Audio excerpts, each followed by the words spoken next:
भाजपला तर तडाखा बसलेलाच आहे, पण तडाखा बसल्यानंतर पुन्हा एकदा बाजूच्या गल्लीत कसं न्यायचं, विषयांतर कसं करायचं हे त्यांना चांगलं कळलंय. म्हणून निवडणूक झाल्यानंतर ताबडतोब सुरू केलं की उद्धव ठाकरे हे पुन्हा मोदी सोबत जाणार, एनडीए मध्ये जाणार. जायचं? ज्याने आपल्याला संपवायचा प्रयत्न केला, आपल्या माते समान शिवसेना खतम करण्याचा प्रयत्न केला, त्या नालायकांबरोबर पुन्हा जायचं? मी तुम्हाला सगळ्यांना विचारतोय.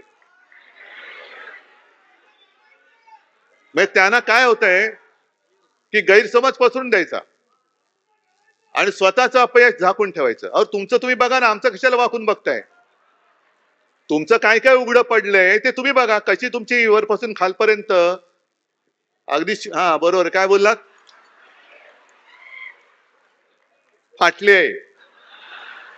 माझी पंचायत काय होते, थोडं नंतर थोडी घराण्याची भाषा आपोआप येते,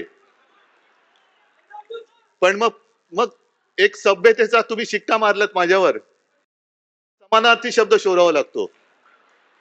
पण आता फाटलेला दुसरा समानार्थी शब्द नाही, त्याच्यामुळे फाटली ती फाटलीच आहे.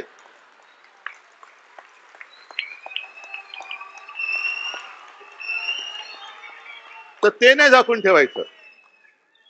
मग उद्धव ठाकरे एनडीएत जाणार. आता मध्ये कोणीतरी काढलं भुजबळ शिवसेनेत जाणार. मला प्रश्न विचारले, म्हटलं तुमच्याशी भुजबळ बोललेत? नाही. मी भुजबळांशी बोललोय? नाही. भुजबळ माझ्याशी बोललेत? मग कशाला तुम्हाला या नसत्या उचापात्या करायच्या आहेत?